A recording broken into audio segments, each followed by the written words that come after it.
So again, this webinar organized in the framework of ProCirc projects will have several moments.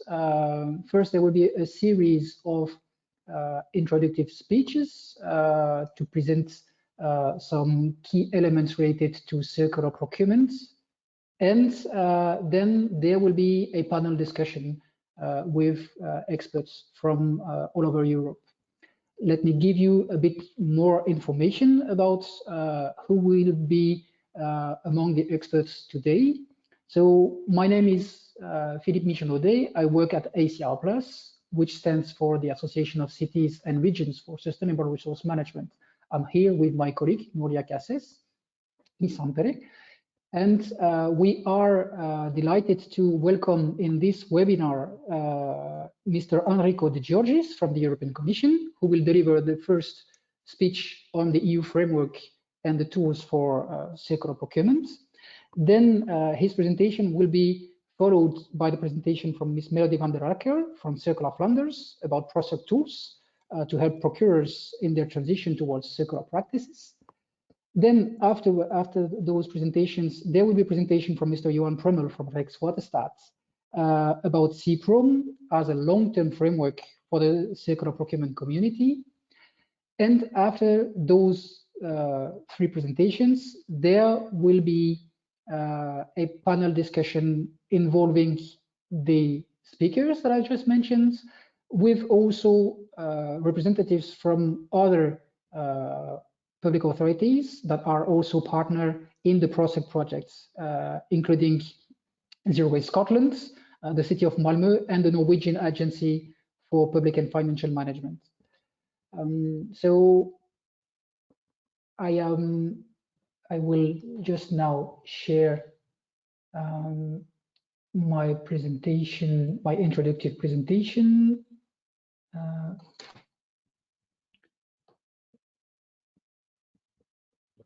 Here should go.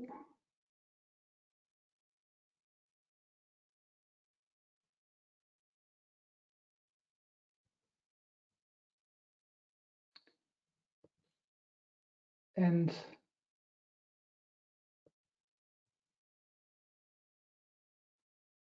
yeah, sorry for the slight delay.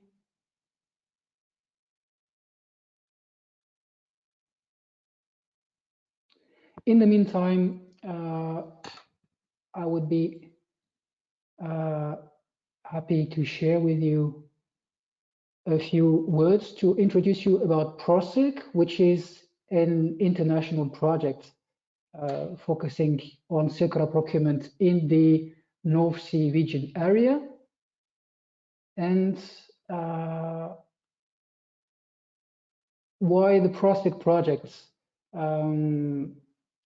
Because what we can see as a topic of the Green Week is pollution, and pollution in particular from waste.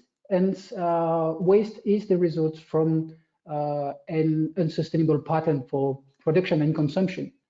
And as a consumer, what we can do is to influence this pattern, because we have a power through our consumer choice to change the way the suppliers will put products on the market and how these products will be managed after the end of their use by ourselves as a consumer. Public authorities also have this opportunity because they also have a purchasing power, and in particular, the public authorities represent 14% of European GDP, meaning that €1 out of 7 that is invested in the economy comes from public authorities, which is a huge leverage power to influence the market. And this leverage power can be used to fulfill strategic purposes, like, for instance, achieving environmental goals, and in particular, supporting the transition to circular economy. The ProCirc is, as I said, an Interreg project, North Sea region, that started in 2019, that is gathering 11 partners in 6 countries. And the objectives is to stimulate circular procurement tenders through the organization of several activities. And the objective is to help the North Sea region authorities and area to face their waste crisis and to address resource scarcity. There are several objectives to reduce the amount of CO2 that is emitted through the procurement processes, to reduce the need for raw materials, to reduce the waste that is generated. The project is led by Rijkswaterstaat, the Dutch Ministry for Environment and Water Infrastructure. And there are, as I said, 11 partners that are representing public authorities, representatives from the private sector as well, and public-private partnerships also. The objectives of the project are to test, improve, and validate circular procurement practices in pilot projects. And we have an objective of having more than 30 pilot projects designed, executed, and evaluated. A second objective is to harmonize and upscale the use of circular requirements in procurements. So we will learn more about the circular procurement toolbox and tools that have been developed by the project. Then another objective is to create long-term collaboration frameworks between procurers, suppliers, and the stakeholders from the supply chain, and to increase the market capacity regarding circularity and circular procurement. So for that, the project includes a procurer learning action program and has launched several communities of practice to gather procurers and suppliers on several topics related to the project. The project initially focused on 3 sectors: construction, furniture, and ICTs, but the activities of the procurers and the partners have not been limited to those projects. Without further ado, I would like to pass the floor to the first speaker, who is Mr. Enrico De Giorgis from the European Commission.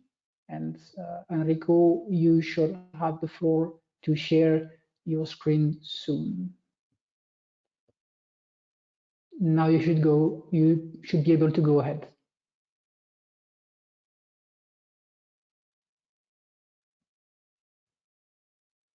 You need to unmute yourself first, and then you will be able to share. Okay, I think I'm now unmuted. Yes, and you can see we can see your screen. Sorry, can you already see my screen? Yes. Okay, so I'm not sure what you are actually seeing. Your mailbox, and now we can see your presentation. Okay, that's better. Give me 1 second. Okay, so I hope now you can see the presentation in the right mode. Yes. Thanks a lot for the invitation to speak this afternoon. I work in DG Environment, the European Commission, and this afternoon I will briefly give an overview of the activities of the European Commission to support EU green public procurement and circular procurement, of course, as well, beyond projects like the one that is organizing today, so Interreg or LIFE projects. As you are probably aware, among the priorities of the European Commission for the period 2019-2024, one of the flagship is the definition of a European Green Deal, so a growth strategy to grow sustainably. The European Green Deal was published as a communication from the European Commission in end of 2019, and among the many actions included, as regards public procurement, it states that public authorities, including the EU institution, should lead by example and ensure that their procurement is green. And the Commission will propose further legislation and guidance on green public purchasing. So as a follow-up to the European Green Deal, in March 2020, the Commission adopted a new circular economy action plan, defining 35 or 34 actions to make our economy more circular. And in particular, in the area of empowering consumers and public buyers, there are two aspects related to public procurement. So on one side, the Commission committed to propose minimum mandatory green public procurement criteria and targets in sectoral legislation, and phase in compulsory reporting to monitor the uptake of GPP. So this is maybe basically strengthening the mandatory part of green requirements in public procurement. And beside this, the Commission will continue to support capacity building with guidance, training, and dissemination of good practices, and encouraging public buyers to take part in a Public Buyers for Climate and Environment initiative. And I will say a few words more on this specific initiative afterwards. As part of the Circular Economy Action Plan, one of the flagship initiatives is the definition of sustainable products initiative through a revision of the Eco-Design Directive to go beyond energy-related products. On this initiative, there is an ongoing open consultation, and here I included the link. This is, of course, not focused on public procurement, but it might have some relations or some aspects to also cover public procurement related issues. Moreover, other initiatives announced are a revision of the consumer law to ensure that consumers receive trustworthy and relevant information on products at the point of sale, the establishment of a new right to repair, and a legislative proposal to ensure companies substantiate their green claims using the product and organization environment footprint methods. These, again, are not focused on public procurement, but might be relevant for public authorities and public purchases as well. Another initiative that was announced in the CEAP and was adopted, a Commission proposal on this was adopted in December last year, is the modernization of the EU rules in the area of batteries, where all batteries are to be produced sustainably and can be easily recycled. And among the many measures defined in the proposal for a regulation in this area, it has now been included an article in the regulation proposal specific for green public procurement, so defining mandatory green public procurement criteria. Basically, in the draft regulation, there is only basically the mention to further implementing measures to come in the coming years. Another legislative initiative that might be of interest for mandatory measures related to public procurement is the revision of the Energy Efficiency Directive, which is currently ongoing, with a planned timeline for the second quarter of 2021. So now we'll have to see whether this will be respected or delayed a bit. But here again, the current Energy Efficiency Directive already included some obligations for public authorities, and the idea is to check whether it's possible to strengthen this part. There are other initiatives that are ongoing and might be of interest as well, like in the area of food. There would be the definition of a framework legislation for sustainable food system, or the revision of the Energy Performance of Buildings Directive. So there are several that might have a public procurement angle as well.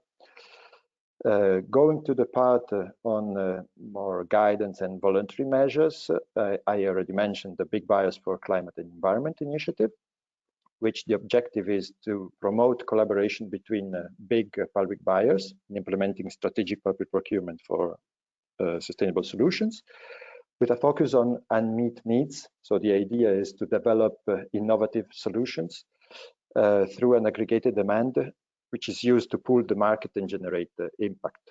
The topics are identified bottom-up by buyers, and this is a follow-up to a pilot project that was carried out in 2018-2019. The duration of the project will be 2 years with a budget of 500,000 euro. Under the Big Buyers Initiative, 4 working groups have been established, working on different product groups or different area of purchase. So one will be on electric heavy-duty vehicles for waste collection, street cleaning and maintenance. A second one is on zero-emission construction sites. The fourth one is circular construction, roads, infrastructure, and public space. And the fourth one, is on digital healthcare. So here, I believe there might be already with the ProCirc project some connections, some linkages. And then the Commission will continue to support contracting authorities and member states with several tools. They are all basically made available through the GPP website of the European Commission. And one of the main tools is the development of EU GPP common GPP criteria to be used at EU level. For different product groups, there are about 20 product groups now covered, and the criteria are translated into all the EU languages.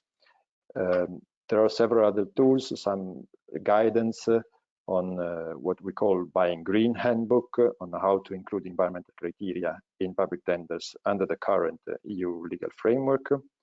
There is a brochure specifically on circular procurement, and there is a database with many good practices. And as well, there is a help desk that can be is available to contracting authorities, to purchasers if they have doubts and they need some advice on how to include environmental requirements in their tenders. Here there is a list of all the EU GPP criteria currently available. They are covering the product groups of higher interest for contracting authorities.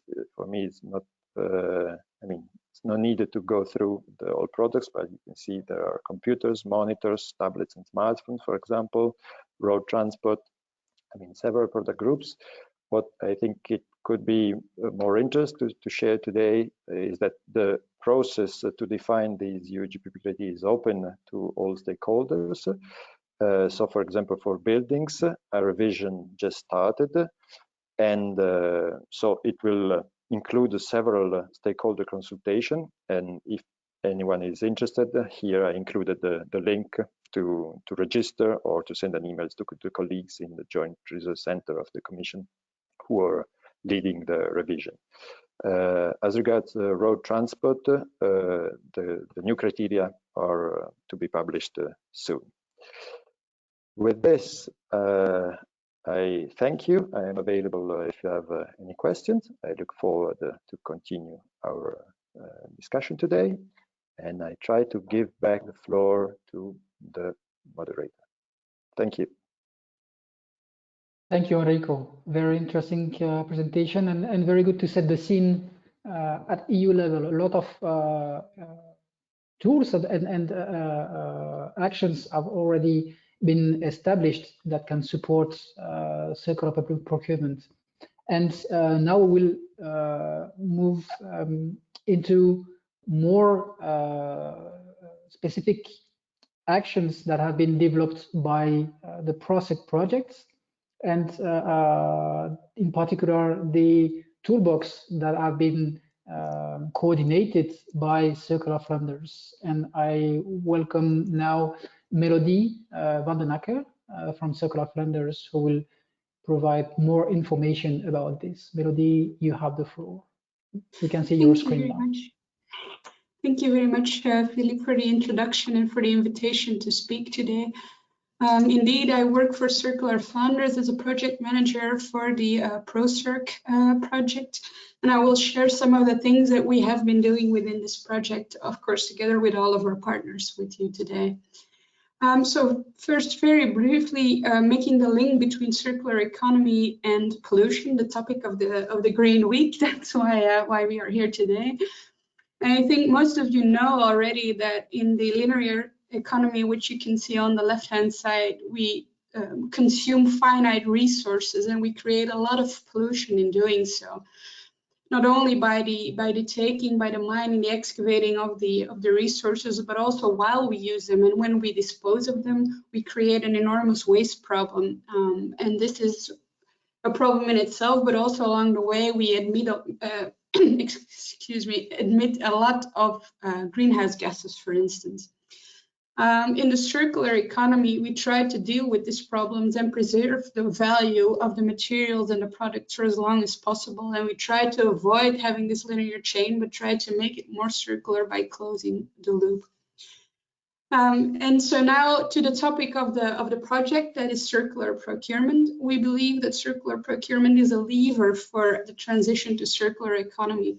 So we believe that in creating demand, we can sort of stimulate the market to come up with circular solutions, circular products, but also we can reward the people that are being innovative in this aspect. And also, I think Philippe also mentioned it in the beginning, about 14% of the GNP of Europe is addressed to public procurement. So while we address these needs from the internal clients, we can also use this budget to create a positive impact on the environment and society. And so the journey of the procurement cycle is not vastly different if you go for circular procurement, but we do stress that you need to put more time and effort in the preparation stage. So if you can see in this, as you can see in this graph by Mervyn Jones, the most impact can be realized in the beginning in this first phase. But this doesn't mean that the other part is not important. And we see also a difference between circular procurement and linear procurement is that there is an importance for the contract management as well. So in order to make sure that the contract is rewarded, that the loops are actually closed, it's also important to take end of life and the contract management into account as well. And as Philippe mentioned, I will take you through some tools that we are testing and developing within ProCirc. And a first one has been developed in the Flemish Green Deal for Circular Procurement. So this was a community of practice that has now finished. We had over 150 active participants. And so the idea behind this circular procurement ambition chart is that it can be a means of conversation within your organization, be it for your strategy or for a specific procurement, but it can also be a means to communicate, be it with your suppliers or other stakeholders, your personnel. And so what you see at the top, the letters are different goals that you could strive for in procuring more in a more circular way. The numbers that you see below are strategies that you could apply to reach those goals. So the idea is not to try and meet all of these or set yourself up for failure by choosing all of them, but just pick a few that fit your organization and that fit your procurement. As Philippe also mentioned, one of the deliverables within ProCirc is that we are making an enhanced toolbox. So he also mentioned that we have over 30 pilots in all of our different areas, regions, and they will be testing out a number of tools so that we can know what their user experience is and add that as a value to this toolbox. The toolbox will be published in the second quarter of 2022 on the European stakeholder platform Circular Economy. So if you want to be updated on that, I suggest you subscribe to the ProCirc newsletter. But we have some teasers on our website already. So we have a few pitches from tool owners there, so you can get an idea on the tools we're working on, and I'll show you some in my presentation today. Enrico already mentioned it. A certain area of tools is the criteria tools. The work that is being done by the European Commission is really valuable. I suggest everyone to go and take a look at those. Some work has been done by our Dutch partners from Rijkswaterstaat. These are also available in English, very valuable. And we have our UK partner testing out the Circalytics tools from Ellen MacArthur Foundation. And we even have a Danish partner from Kolding Kommune who is making his own icebreaker tool. So it's very, very interpreted in a broad sense, these tools, as you can see. Another one I wanted to address, because we're talking about pollution today, is the life cycle costing. So instead of in the very left bottom of the graph, just looking at the price, the purchasing price, we look at the total cost of ownership in the first place. So also looking at the operation costs, the end of life costs, or even the residual value. But even going beyond that and also looking at the impact, the cost of your impact on the environment and on society. And this may sound very daunting, but also here the European Commission has done a lot of great work in creating some tools and some guidance for people to get started on this way of thinking. And apart from the toolbox I just mentioned, another field we're working on are indicators for circular procurement. And as a project as a whole, we committed ourselves to these reduction goals that you can see here. So all of our pilots are really conducting procurement experiments. And the idea is that we reduce our carbon emissions, the virgin material used, and the waste created. And so within this cup of this Flemish Green Deal and circular procurement I talked about, this community of practice, we did some pioneering, and we created an indicator chart that was linked to the ambition chart that you saw before, just to give people a means to measure their ambitions. So were they actually challenging the market? Were their ambitions met? How could they internally communicate if they had been successful? And so we took a similar approach in ProCirc, but as I might add, this is not really common practice yet. So these are all experiments within the experiment to work out, is it easy to get this data? Are suppliers ready to provide them? What are the pros and cons of these approaches? So it's really interesting, and we will deliver some information on this when we near the end of the project. And so one example I can give is a Flemish pilot. It is the facilities company for the Flemish government. And they have a framework contract for refurbished office material with their supplier NOF. And so in the beginning, NOF wasn't able to provide the data, for instance, on the CO2 emissions that were avoided, but they had a growth trajectory. So they grew in this within the contract together, and now they they work together with a third party that is able to provide them with a tool that can make these calculations. So this is also, I think, very important within circular procurement, to be a partner of your supplier and to think of these things when you start the tender already. And some final tips for those of you who can't wait to get started with circular procurement.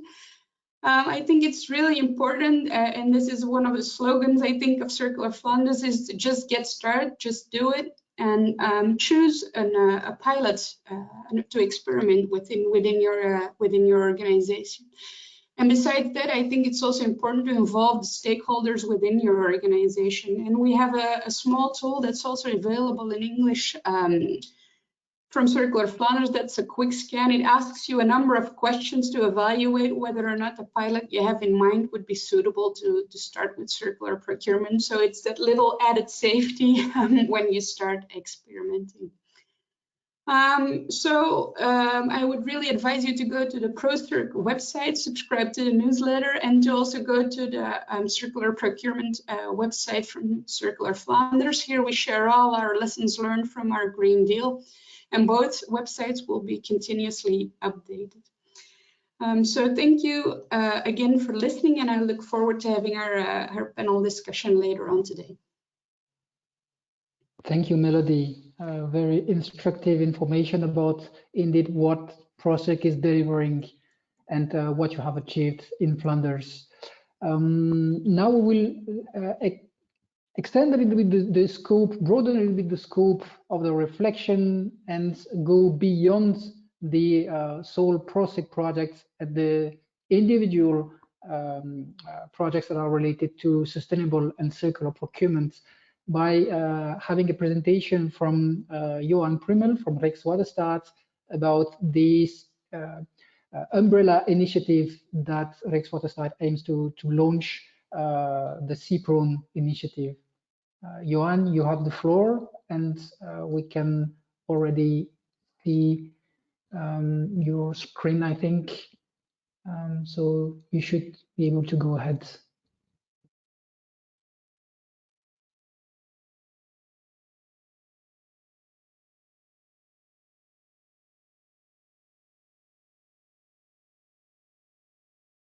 Johan, we can see your screen, but we cannot hear you yet.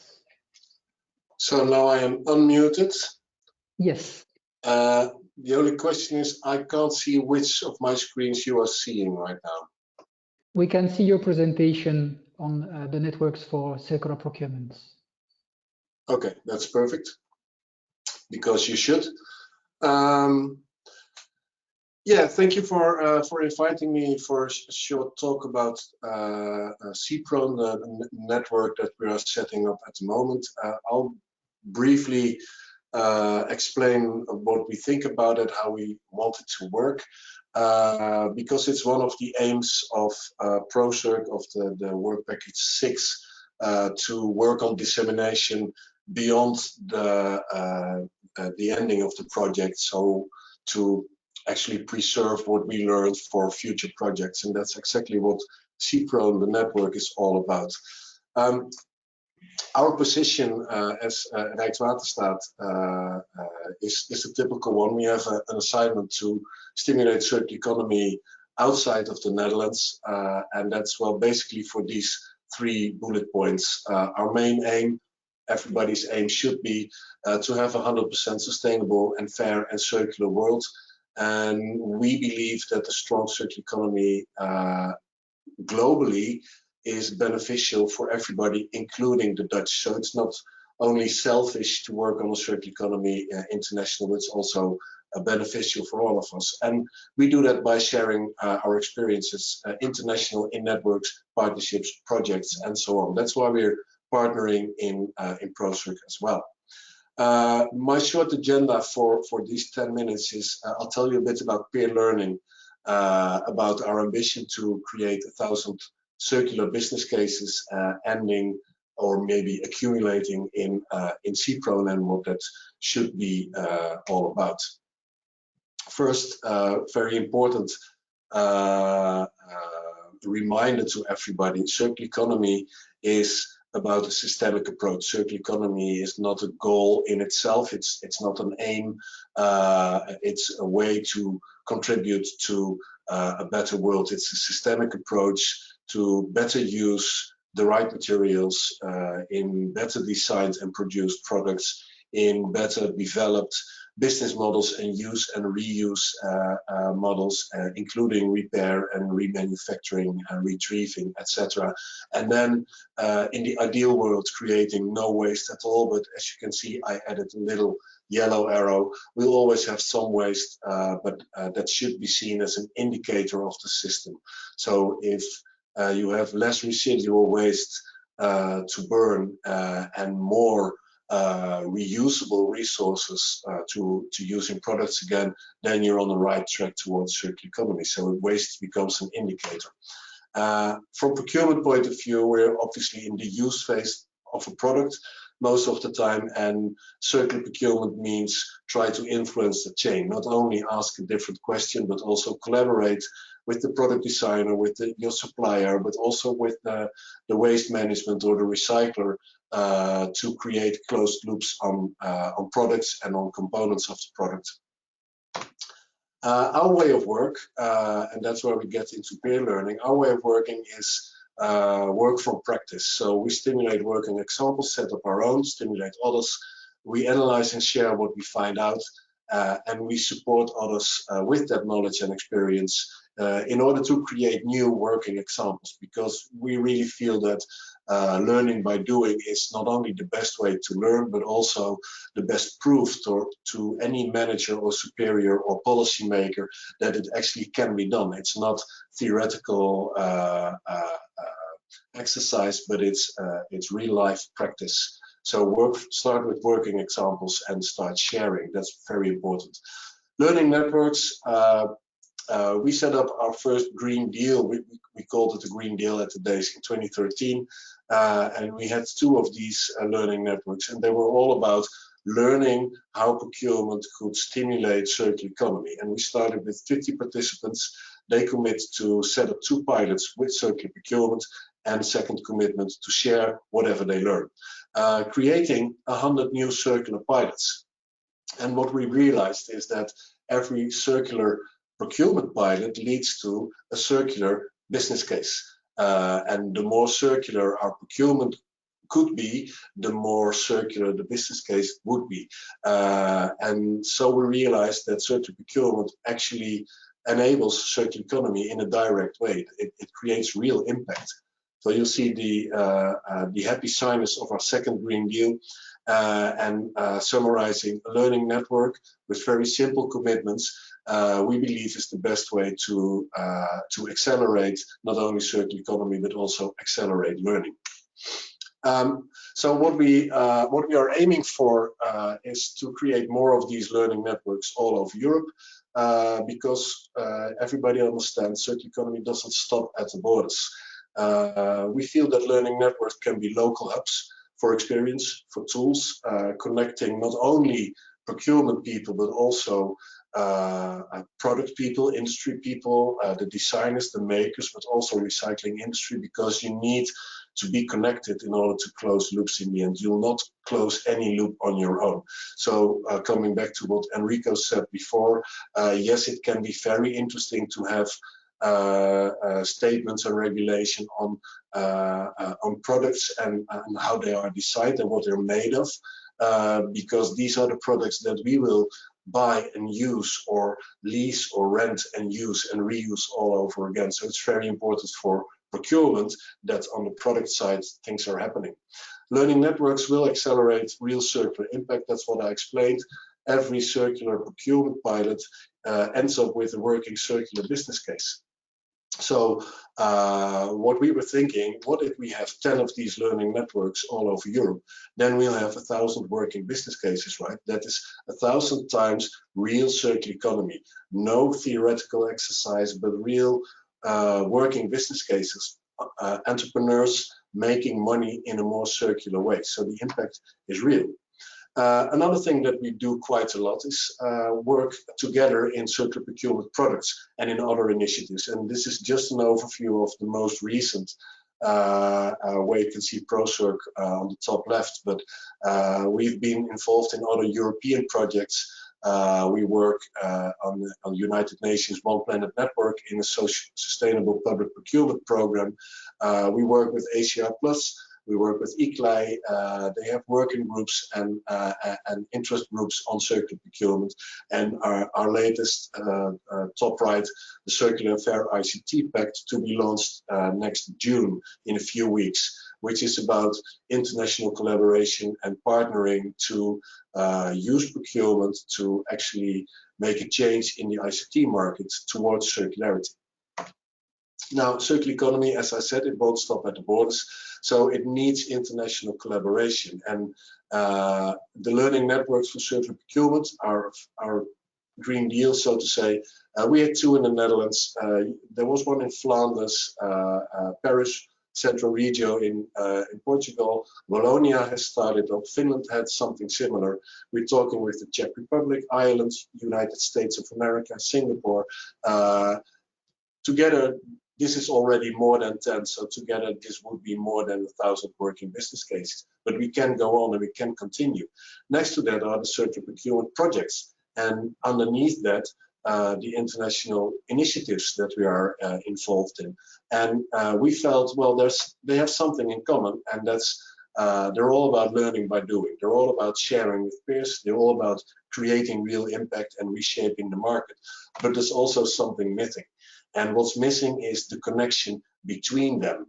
We haven't facilitated yet sharing and learning between learning networks, between projects, between initiatives, and also not between the three of them.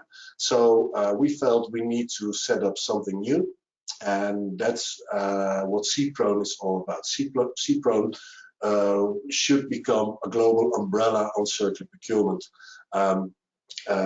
To read as circular procurement network, obviously, but also as chaperone, because we feel that a global umbrella like that should be about connecting knowledge, connecting people, and sharing best practices, sharing knowledge, sharing insights between the projects and the networks that are currently going on, but also between our current projects and future projects. So what we learn in ProCirc, for instance, after the project has ended, everything should be easily available and findable for a future project that wants to continue work on circular procurement.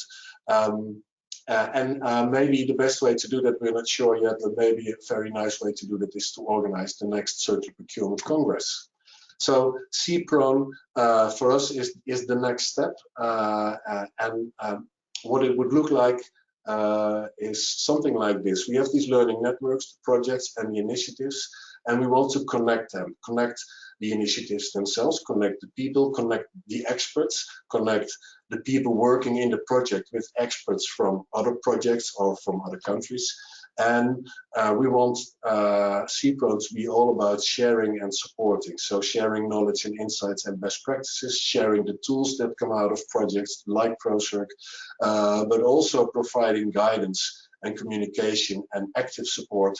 So it's not only a website where you can find whatever you're looking for, because then you won't find everything that you need, but it's very much about creating support in the form of presentations, workshops, network meetings, and as I said, maybe even the Circular Procurement Congress. So the milestones for CPRON, we started last year finding first participants. We organized a kickoff workshop with these first participants to find out what it could look like to have a network like this. Then it went quiet for a bit because COVID also affected our work, but we're picking up again, and we want to organize a first online meeting of this umbrella network of CPRON before the summer. And after the summer, we'll have more activities, ending up organizing probably the 4th Circular Procurement Congress in 2022 or maybe 23. And I think that's it. So thank you very much for your attention and for having me explain a bit about the Circular Procurement Network that we are setting up.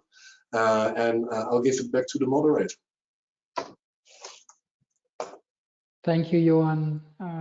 Very nice to see indeed all those initiatives that are potentially dots to be connected. And thank you for all the energy that you are putting in ensuring that these dots are being connected, among others. So yeah, so here we are with the presentations that we have foreseen in the agenda.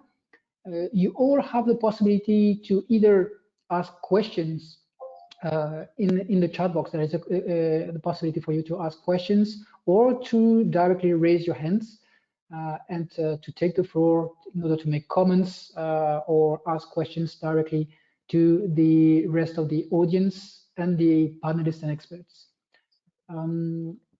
If there is no reaction from your side, you still have this possibility to do it.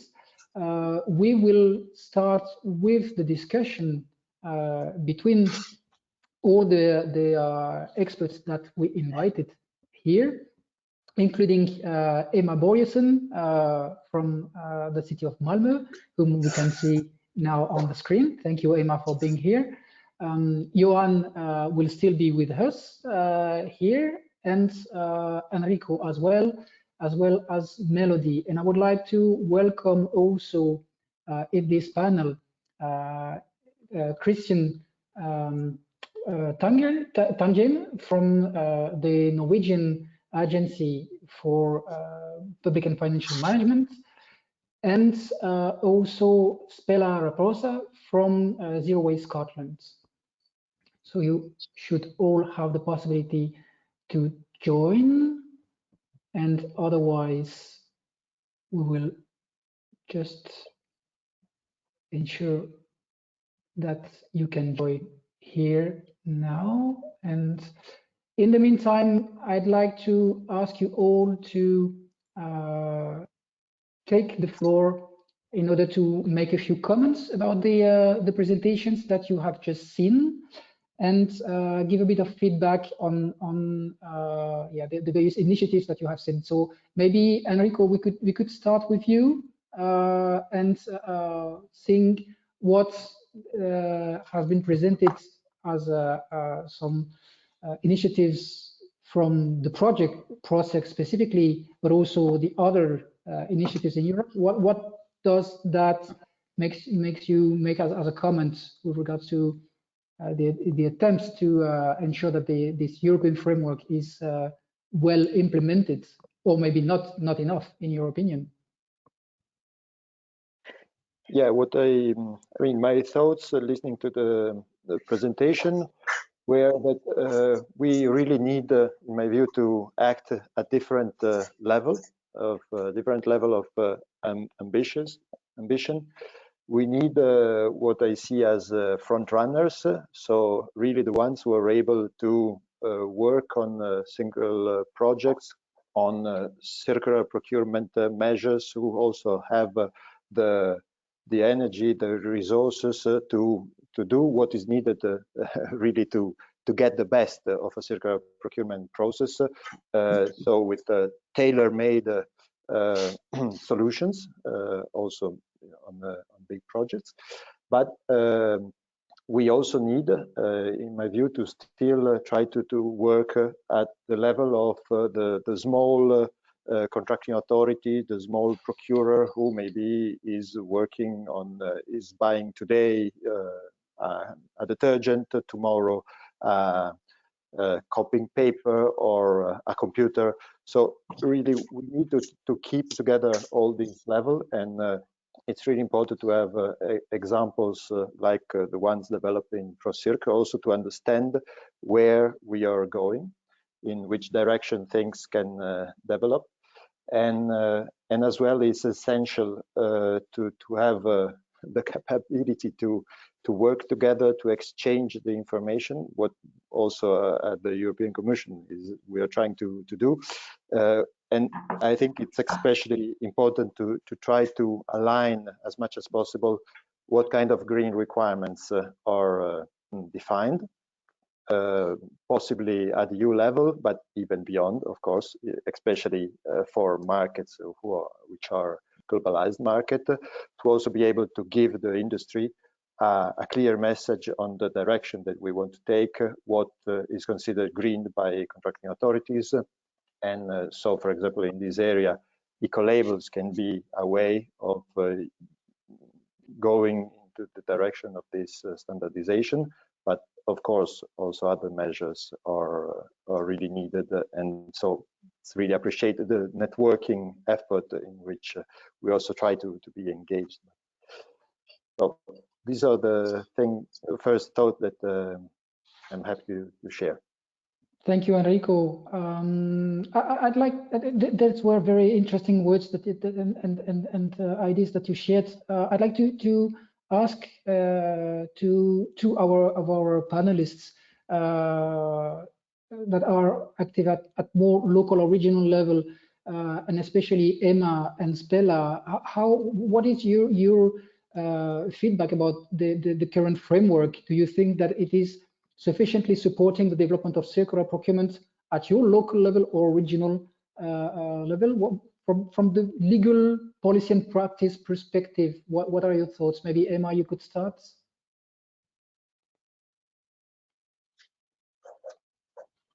And maybe just a word from your side to introduce yourself, because I did not do that because I'm French, I'm rude, I'm sorry.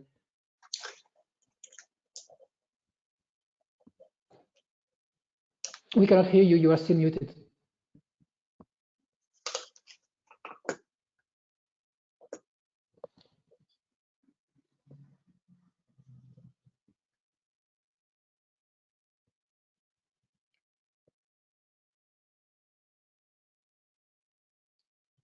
That is strange because your microphone seems to be on.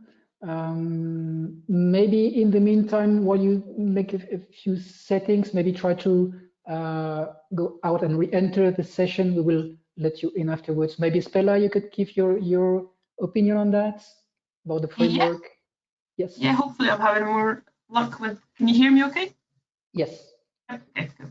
Yes, so I am Spela Raposa. I am a project manager at Zero Waste Scotland, in Scotland, obviously, and I work on the ProCirc project. It's an interesting question, I think, especially posing for us, because as you'll be aware, we're no longer in European Union. However, we still, we're obviously part of this project, which is a European project, and we as an organisation, as well as, I suppose, the influence that we kind of have back on our government, we still look towards European Union and the policies and the regulations there as well. So as far as the kind of the current framework goes, I think it's supporting us well in the sense of trying to progress the circular economy approaches through procurement and otherwise. But from a Scottish perspective, I suppose we've recently, earlier this year, the government has put out a new policy note, which kind of looks at taking into account the climate and circular economy considerations in public procurement, and that's kind of created a future opportunity to strengthen the climate change reporting duties, as well as the kind of current procurement policy in Scotland.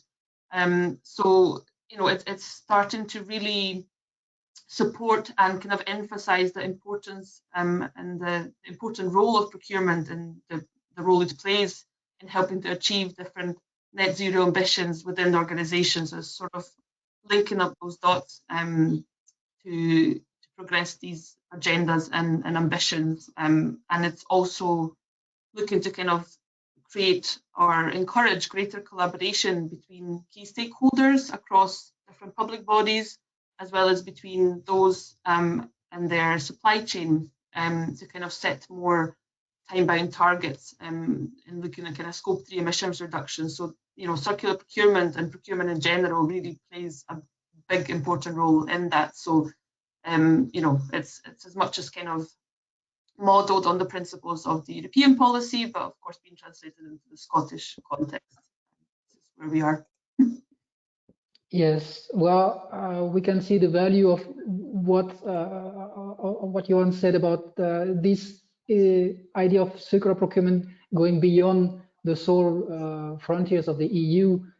We do hope to see you back soon within, but even though even in the current context, we find ways to collaborate, and that's also the beauty of this topic and this collaboration. Also, a non-EU representative, Christian, could you maybe say a word about how this collaboration and this framework that has been established has also influenced your own perspective as a national agency on circular procurement? Yes, certainly. So shortly, I'm Christian Tagne, and I work for the Norwegian Agency for Public and Financial Management, and specifically in the section for green public procurement. And of course, we follow the work of the EU related to this closely. And also in the ProCirc project, the collaboration with other partners from other countries give, like Johan mentioned, very concrete examples. And that's what we see when we give advice to public organizations, is that the framework is there and it's good. And it's not a matter of improving the law as much as it is to actually implement and build competence among the public procurers, so they feel confident to do more green public procurement. Because many of them have worked with public procurement for a long time, but the green public procurement is a new topic for them. So yeah, in order to reach this, we have just started a similar help desk as the one at the EU level, to support public procurers that wants to conduct more green public procurement. So they can call this phone anytime between 9 and 1 on weekdays and ask questions related to green public procurement. Very good, thank you. Emma, you are back. Could you please maybe share your thoughts on the framework and how it maybe helped you to be one of the front runners now on circular procurement, or at least achieve some very good case that have been shared already quite a lot? Can you hear me now? Yes, perfect. Oh, great. So yeah, my name is Emma and I work for the city of Malmö at the environmental department as a project manager and environmental strategist. And yeah, I agree. Couldn't hear everything that Spella was saying because of my technical issues, but I agree with Christian there that I don't think the law is the biggest challenge here. Of course, one challenge is that we often do the tenders or contract for 4 years. I would say that in Swedish context, it hasn't been tested out to do longer contract than that a lot. So I would say that that's a challenge that we need to address and also try if we in one way or another can make contracts longer than that, because I think it's important when we need to make circular solutions in different way to be able to have contract with a supplier for longer time, longer period. But then I agree that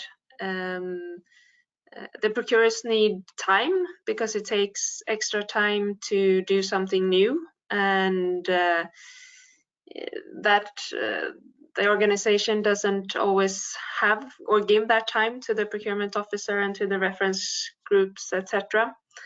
And then I also believe that it's not only the procurement that have to change, but also the organizations.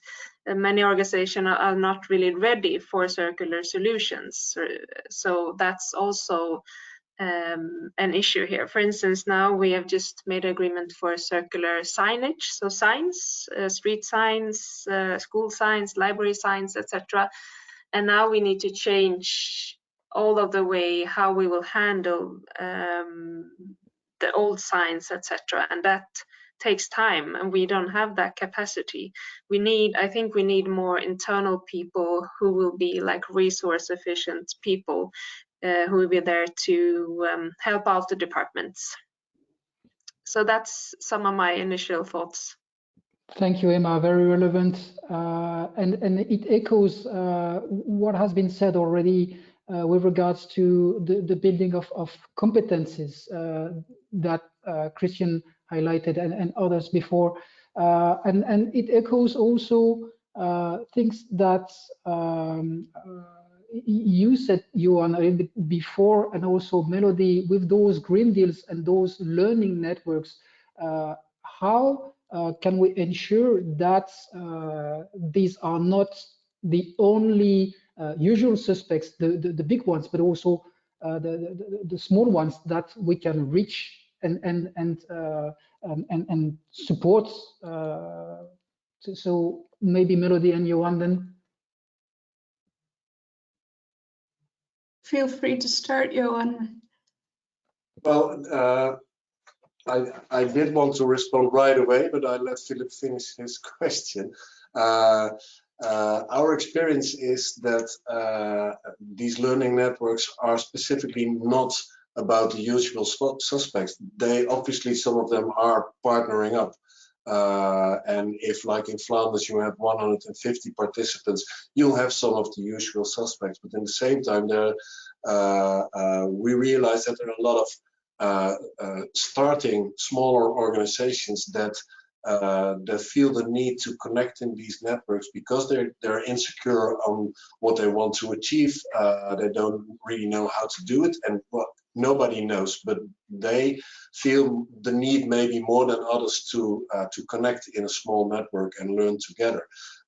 In our own Green Deal, we started with the first First Green Deal started with only 16 participants, and that grew to 50. And the first 16 were 2 or 3 bigger organizations, and the rest were smaller municipalities. The Green Deal in Portugal, Central Region, is a Green Deal mostly of public procuring organizations, being small municipalities in the central region of Portugal. There's no usual suspect in there. These are small municipalities that want to set their first step or next step in circularity, that recognize that procurement is a way to proceed in that, and that are very happy to join in a peer network where with typical other smaller communities to learn together. So it's not only the usual suspect. It's more the other way around, actually. Often, not by purpose, but often it's like that. Well, Melody, I can add. Thank you.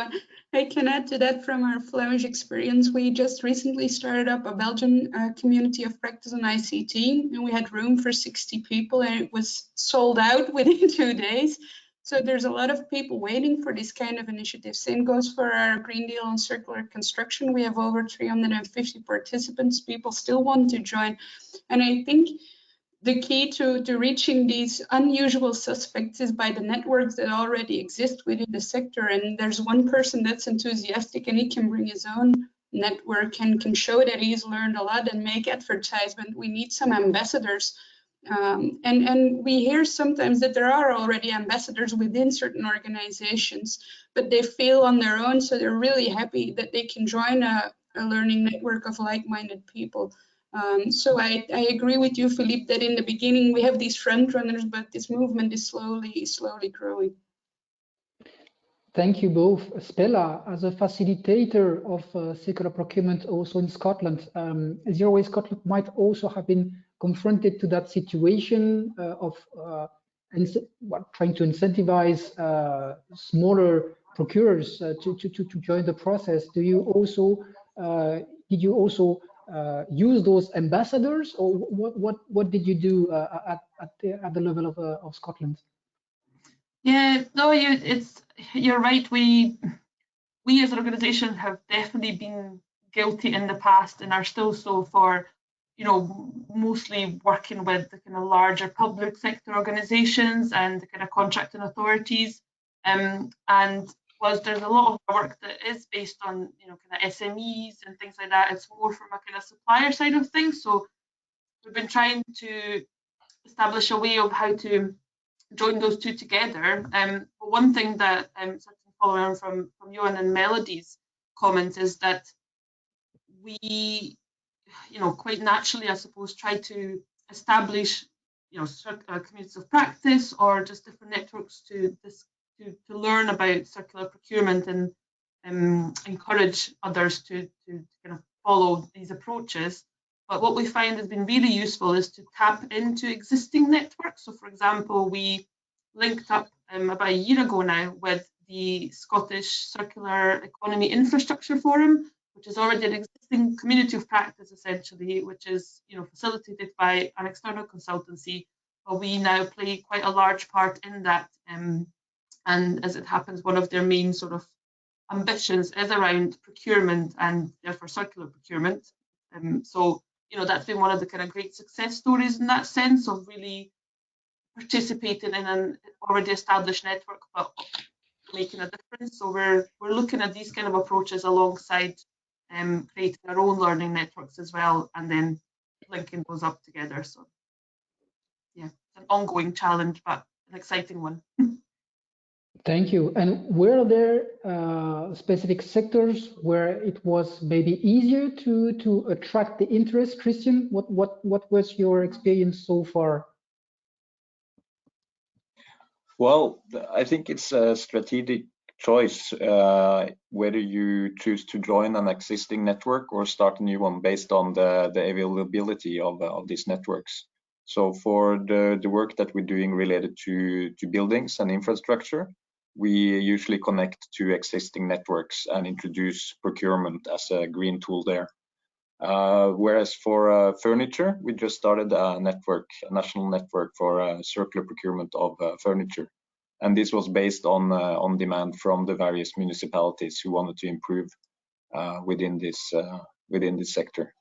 And there the interest is really high. So we have participants from all over Norway, and are going to do a large dialogue conference with the suppliers this autumn. Thank you. Furniture is indeed a hot topic that is often chosen as a strong flagship case. I think that it was one of your case in Malmö. Emma, could you please elaborate a bit more about your recent experience on that sector and what, in your opinion, made it a success? Yeah, so we did a procurement for non-new or second-hand furniture about 2.5 years ago, and I think it's furniture. I mean, it's easy to start with furniture. It's not like starting with circular construction, where you have to think about materials that you will blend into this building that will last for 50, 100 years, for instance. So I think furniture is somewhere it's easy to start with. And for us, it was also because we had engaged procurement officer who was in charge of doing procurements for furniture, and I guess was also what made it a success. That she was engaged, she was interested in circular economy, she wanted to try out something new, and she'd been working as a procurement officer for quite some years, so she was very she was not afraid to try out something new, even though it wasn't maybe very new. We did a tender for second-hand furniture, but also related services, because we know that we throw away a lot of furniture. So we also built into the tender that we wanted to work with a priority list, and we wanted the suppliers to help us with that priority list. And after that, we also made contract for interior architects. We will follow up in a couple of months, also to get their help to support the buyers in the city of Malmö to make more sustainable choices. So and this case for secondhand furniture, we can see that about 50 to 20% of all the furniture that we buy now from the city of Malmö are secondhand furniture. But we still have a way to go when it comes to redesign or renovate, refurbish the furniture that we already have. So still we have to encourage the buyers or the employees to prolong the life of the furniture we already have. And also there is a component in the contract where you can sell furniture to the suppliers, and that hasn't been used as much as we thought and as we wanted to, because we still throw away furniture. So we have come a bit, but we still have a lot to do to be really resource efficient, I would say, when it comes to furniture. Thank you, Emma. Already quite an impressive results that you have achieved so far. You mentioned motivation and the willingness to try out something new. Sometimes we can think that it's not always easy, considering the constraints that procurers do have, and procurers are not always budget holders. And very often we can see that among the criteria to allocate to point towards a supplier, the price is often coming up as a high criteria. Maybe it is good to remind a little bit that the European framework by law states that it is not the main criteria. Maybe Enrico, you could elaborate a little bit on that, on what are the possibilities that are given to procurers, because sometimes they still think that price is the main criteria for the awarding process? I hope by now it is clear to all procurers that they shouldn't, they cannot, basically based on the 2014 directive, use the price as the only award criterion. So I hope that this is very clear. Then I know also by being involved myself, having been involved myself in tendering procedures, that it's very easy. It's very convenient to use price, and that's probably why it is so frequently still used. But again, it's very clear under the current legal framework that other considerations should be included. And in this area, it's particularly relevant to the work and the tools that are available to try to consider also the life cycle cost of certain products. It was mentioned in the presentation before by Melody, if I'm not wrong. And of course, also here, this is, I'm not saying that it is easy, especially when it comes to trying to include also the externalities. So the costs that are not directly bared by the contracting authority itself, but as a Commission, we are trying to support also contracting authorities in this area, and this we hope that is gonna used more and more as a award criterion as well. And going to the EU Green Public Procurement criteria, we always include award criteria also as part of the old criteria set, and we try to give information also on how to include the life cycle costs of certain products or service. Thank you. Before continuing the discussion between all of you, I'd like to check with my colleague Nuria if there has been some questions shared by the participants. Don't be shy. You can still ask questions. You can also click on a little button to raise your hand and express the interest to take the floor, to share a practice, to ask a question to our guests and experts here. Don't be shy and take this opportunity. You can maybe have an online live free consultancy if you are facing a specific challenge that our experts could answer. Nuria, has there been something going on? Yeah, no, we don't have questions so far. Okay, then we still have a good 10 minutes with this webinar, so don't hesitate to type down your question or to raise your hand. And Nuria, don't hesitate then to interrupt us if there are some burning questions or willingness to take the floor. We have been discussing a little bit. I would like to come back to two things that we have been discussing. The first one is about this monitoring aspect and the impact of procurement and circular procurement with regards, for instance, to pollution. This is something that is often very complicated to demonstrate at the tendering level, but also when managing the contracts and to show the results of the case and to monitor those results. What have been the feedback from the pioneers on that aspect, on that key question? So my question will go to you, Johan, first, and then we will check with the others.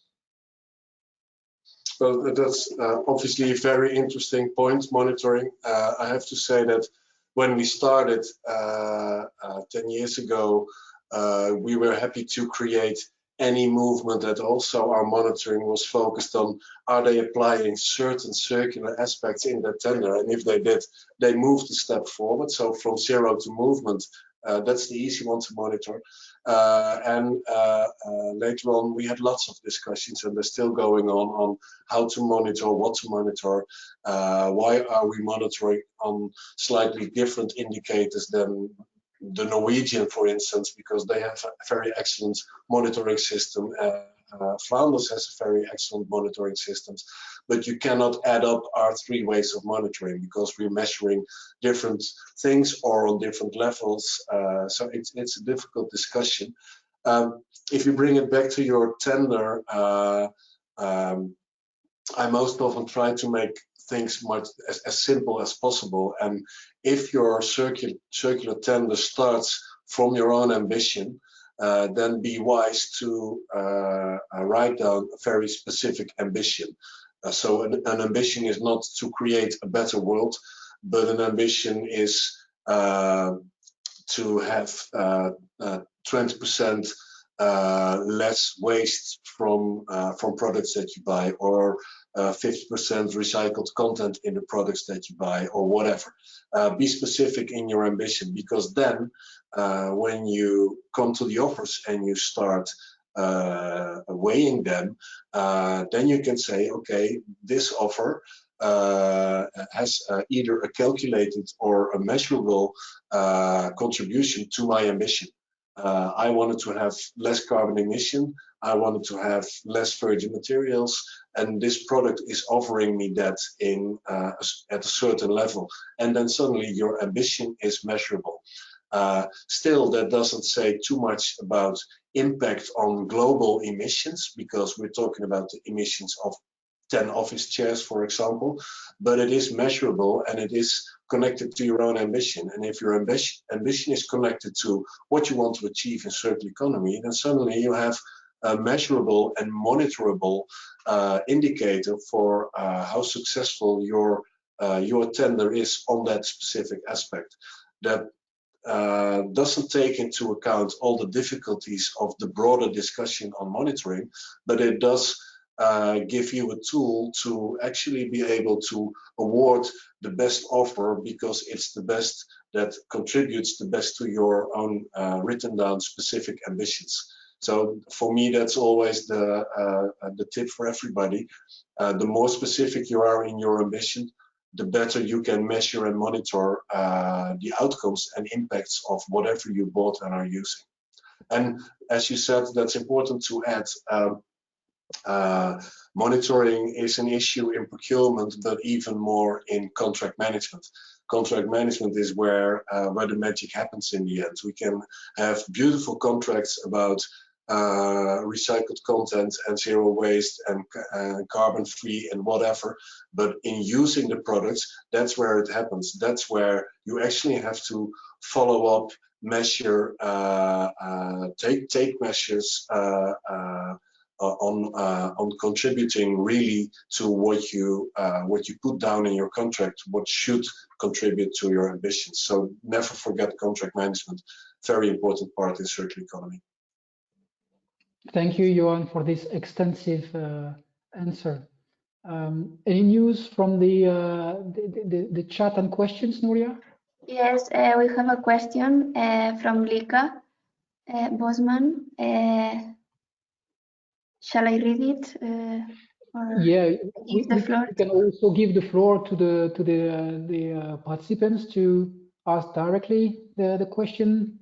Okay. Lika, I tried to unmute. She wants.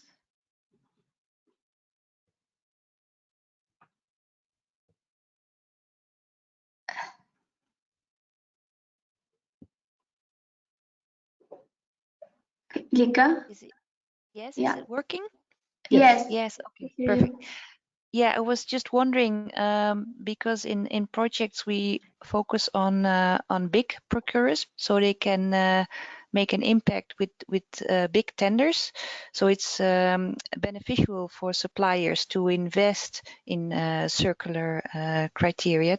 But maybe it's also scaring suppliers off, because it's more difficult to maybe come up with innovative solutions when it's already required to offer big amounts of supplies. So maybe it's for to stimulate innovative solutions to circularity, it may be easier for suppliers to start on a small level. I was wondering, what are your thoughts on this or experiences? Anyone willing to pick up on that one? Yes, Merdi. Oh, thank you for the question, Lieke. I think there are several aspects to this, and I think what we see a lot is that the the circular innovation is coming from startups in many cases. So these are, by definition, quite small companies. And so we need to take that into account, because if we ask for reference or labels in our tenders, we sort of exclude them. So this is definitely something to take into account. On the other hand, I've heard from a lot of suppliers that they feel in the market that there is a question for more sustainable and more circular products. So they themselves feel the need to innovate and to answer this question. And it's not always a demand coming from one big company, but it's also these smaller tenders counted up together that also make the demand. And this leads to another issue, that sometimes the solutions that are very innovative may hold monopoly, so that they are the only ones that are able to deliver these solutions, and there still is some legal barrier, because well, it's not quite easy if you're really fond of the solution just to legally acquire it. So you're right in detecting that there are some issues, but I think there are also some opportunities attached to that same issue. Yeah, thank you for that, Melody. An interesting point about the potential monopoly of innovators. This is indeed something where there might be some legal issues. Maybe other questions that are coming up from the audience? We still have a few minutes.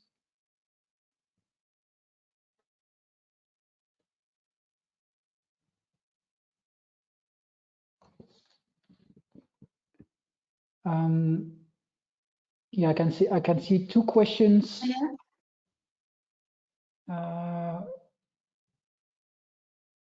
Maybe Anastasia, I can see that you wanted to ask a question or to make a comment with regards to the convincing of the people in the organizations. Yes, thank you very much for giving me the floor. I would like to congratulate all your team. It was all the presentations were very interesting, and congratulate you about the results and the initiatives of your projects. I'm Anastasia Zacharopoulou. I'm coming from the Greek Ministry of Development and Investments, and we are the central purchasing body in Greece. While we have already started some learning activities and webinars for the procurers on green public procurement, but we have encountered the challenge that it is more difficult to persuade the decision makers, the mayors or the head of the departments, than to persuade the procurer, the people who really write down the procurement papers. So would you suggest, from your experience, any, let's say, special treatment, if I can use this word, for the decision makers to persuade them? Thank you very much. Anyone willing to pick that one? Maybe from the perspective of a local authority, indeed, Emma. Yeah, I don't know if I have some special treatment for them, but I think if you can show them, if the procurer can show them some results I know that our politicians, they love to show their voters the results. I mean, if we saved money, if we have saved CO2, for instance, I think that's make enough good case for them to be interested. And I also always think it can be a good idea to tip some newspapers if something if the money is spending more, if the municipality are spending more money than they should in a specific in furniture, for instance, you can tip and say that there are more circular solutions or better solutions, because if something is lifted up in the media, they're also more willing to make change. For instance, just a couple of years ago, it was in our local newspaper that we have been flying a lot to Stockholm, and the train takes more or less the same time. And after that, it's been, I don't know, 100, yeah, we have decreased that a lot. So sometimes it just takes a local newspaper to change also how people behave and act. Yes, yes, indeed, showing the benefits and the concrete results that are not only the risk of price increases. And I think that it is also related to the final question that we had also with regards to the price and how circular procurement influence the price. I'm sorry to go directly to the question, to read directly the question, but we are a little bit over the schedule already. So have you seen good results also in terms of lowering the price through circular procurement? Or what did the most of the offers, or all the offers, always have a higher price than less circular solution from your experience?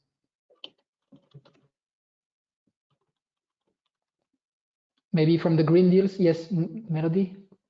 Yeah, I had an example in my presentation, but I didn't touch upon it. It's from a very large landscaping company in Flanders. Well, in fact, they work in Belgium entirely. They work on the roadsides and on big parks. And the simple tool that they used was the TCO. So this could be even made more elaborate in the life cycle costing. But they had a certain brand of tractors, and apparently people feel very emotional about their tractor brand. So it was really hard for the CSR manager to start this discussion. But he started looking at what the main operating cost was for these tractors, and this appears to be the petrol, which is no great surprise. But apparently, it's not common information on how much petrol these brands use. So he had to go to a research institution in America to find out. Then another brand was a lot cheaper. So he had a really hard time convincing people, because now they would drive a different brand and color of tractors. But in the end, because the budget was so different, there was such a huge difference in the money spent, he convinced everyone, and now his managers are all all lyrical about this new brand and the change they made. So I think the key is in not looking at the purchasing price, because then it often will be more expensive, but to look at the TCO, and even better, look at the life cycle cost. Thank you, Melody. We are now a little bit more than 3:30, so I think that we need to come to a conclusion of this webinar. Any final thoughts from each of you? We lost Christian on our way, but I am sure he will come back at one point or another. He's like Cobra Kai, he never dies, for those who size the reference. Maybe one final word, ladies first, from you, Spela. Yeah, no, thanks. This was such an engaging discussion, and I learned so much, continue to learn from all of you and obviously our partners in the ProCirc.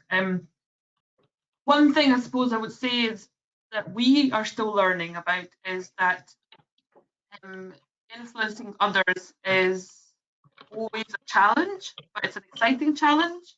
And I think one thing to remember is that one rule doesn't fit everyone. So you have to sort of adapt your approach to whoever you're working with, which may sound really obvious, but I've certainly been guilty of forgetting that quite often. So sometimes, you know, it might be better to start from the bottom up to influence the organization and to help the people who are already engaged and interested in working with you set up small pilots to then showcase the benefits of change in embedding the circular approaches. Whereas with other organizations, it might be better to start from top down and perhaps align or find opportunities for embedding the circular economy within their organizational structure and the policies and, you know, the kind of working principles, and align that with any other legislation, perhaps, you know, such as net zero, for example. But there's good opportunities there, we find, especially with local authorities. So yeah, that would be kind of my final thoughts for today. Thank you, Spela. Johan? I thought you said ladies first. Well, we'll try to have some gender mainstreaming and balance. So, well, and my name is double gender anyway. Well, there's a lot to say after this interesting discussion. I think what everybody needs to keep in mind, if you want to start with circular procurement or you want to set the next step, always look for the energy. If an obvious project like coffee cups doesn't work because the project manager doesn't believe in it, then it doesn't work. If the less obvious project like an entire building has a project manager on it who really believes that he or she can make a change with circularity, then that will work. I believe that energy of the people involved is the most important. Like Emma said about her procurement officer, very engaged lady, and she really made it work, because that's an important role. And if the energy is there, then it will fly. And coming from the first pilot, there's always room for improvement in that area, and always an example to try something in another area or product group as well. So look around you where the energy is, and the other is, well, look around what's already been done. Think of CPRON again, think of all these beautiful projects all over Europe. You're probably not the first to engage in a certain question, so start looking and asking around. Thank you very much, Johan. Indeed, and we can see that there is plenty of energy around the table here. Melody, maybe you could go next. Yes, thank you, Philippe. Well, I definitely agree with what Spela and Johan have said. And I think it's important to just try and start a pilot. Obviously, don't do something illegal, but it's not bad if you fail. You can just try again. You will definitely learn from it. And also to try to find companionship, so people that have a heart for sustainability or for circularity. And this could, well, in fact, be the chef at your kitchen. It doesn't have to be someone from the procurement department, but someone that has the same interests. And even if it's not within your organization, look further and try to find people that are like-minded, so you have a small support group, and then you feel comfortable in starting and trying. Thank you. Emma, some thoughts from your side? It's not that easy to be lost here, but I really agree what's being said. And what I can add is just to think about the prolonging and optimization of life of the things you already have. Do you need procurement, or do you need some kind of other system?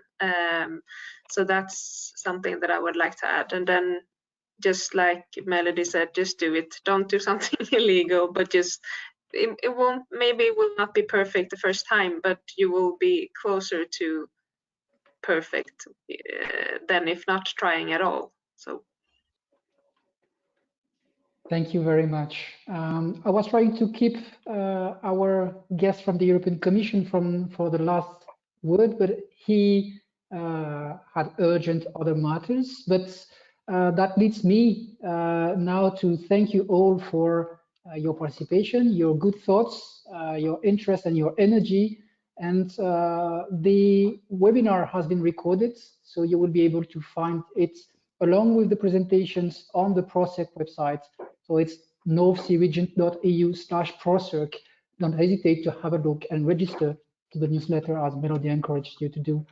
So there will be other opportunities to discuss and share expertise, be part of the discussion, take a few minutes to engage with other procurers, other suppliers, and yeah, let's continue to treading the path together on the circular economy transition.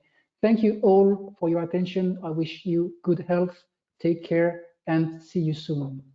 Bye-bye.